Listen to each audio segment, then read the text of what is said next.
السلام علیکم دوستو، امید کرتا ہوں کہ آپ سب خیریت سے ہوں گے۔ ویڈیو شروع کرنے سے پہلے آپ سے ایک چھوٹی سی درخواست، ویڈیو کو اینڈ تک دیکھیے گا۔ ویڈیو پسند آئے تو ویڈیو کو لائک کیجیے گا۔ اگر آپ چینل پر نئے ہیں تو چینل کو سبسکرائب کر لیں تاکہ ہر نئی آنے والی ویڈیو آپ تک بآسانی پہنچ سکے۔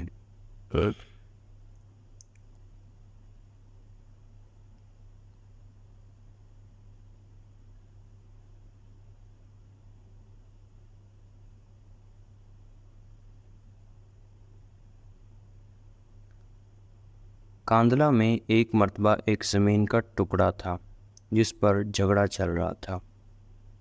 مسلمان کہتا تھا کہ یہ ہمارا ہے، ہندو کہتا تھا کہ یہ ہمارا ہے۔ چنانچہ یہ مقدمہ بن گیا، انگریز کی عدالت میں پہنچا۔ جب مقدمہ آگے بڑھا تو مسلمان نے اعلان کر دیا کہ یہ زمین کا ٹکڑا مجھے ملا تو میں مندر بناؤں گا۔ ہندو نے جب یہ سنا تو اس نے ضد میں کہہ دیا کہ یہ ٹکڑا اگر ہمیں ملا ہم اس پر مندر بنائیں گے۔ اب بات دو انسانوں کی انفرادی تھی، لیکن اس میں رنگ اجتماعی بن گیا، حتیٰ کہ ادھر مسلمان جمع ہو گئے اور ادھر ہندو اکٹھے ہو گئے، اور مقدمہ ایک خاص نوعیت کا بن گیا۔ اب سارے شہر میں قتل و غارت ہو سکتی تھی، خون خرابہ ہو سکتا تھا، تو لوگ بھی بڑے حیران تھے کہ نتیجہ کیا نکلے گا۔ جج انگریز تھا، وہ بھی پریشان تھا کہ اس میں کوئی صلح صفائی کا پہلو نکالے، ایسا نہ ہو کہ یہ آگ اگر جل گئی تو اس کا بجھانا مشکل ہو جائے گا۔ جج نے مقدمہ سننے کے بجائے ایک تجویز پیش کی کہ کیا کوئی ایسی صورت ہے کہ آپ لوگ آپس میں بات چیت کے ذریعے مسئلے کا حل نکال لیں۔ تو ہندوؤں نے ایک تجویز پیش کی کہ ہم آپ کو ایک مسلمان کا نام تنہائی میں بتائیں گے، آپ اگلی پیشی پر ان کو بلا لیجئے اور ان سے پوچھ لیجئے۔ اگر وہ کہیں کہ یہ مسلمانوں کی زمین ہے تو ان کو دے دیجئے، اور اگر وہ کہیں کہ یہ مسلمانوں کی زمین نہیں ہے، ہندوؤں کی ہے، تو ہمیں دے دیجئے۔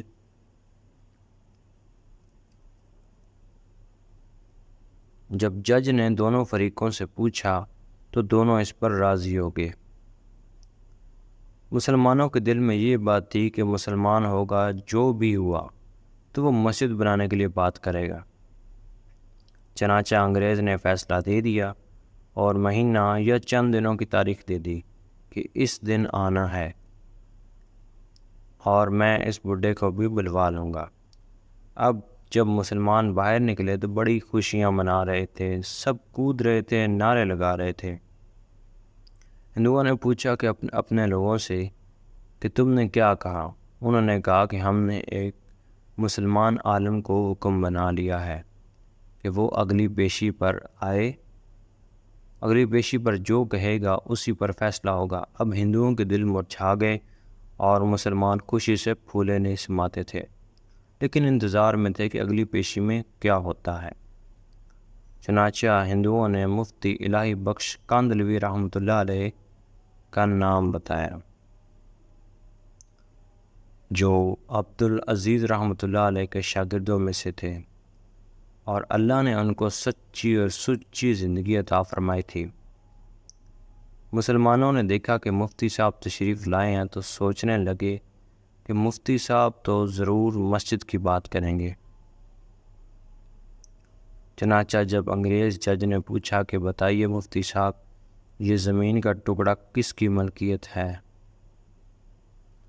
ان کو چونکہ حقیقت حال کا پتہ تھا، انہوں نے جواب دیا کہ یہ زمین کا ٹکڑا تو ہندو کا ہے۔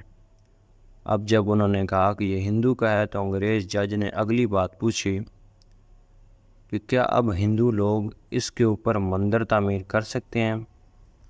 مفتی صاحب نے فرمایا کہ جب ملکیت ان کی ہے تو وہ جو چاہیں کریں، چاہے گھر بنائیں یا مندر بنائیں، یہ ان کا اختیار ہے۔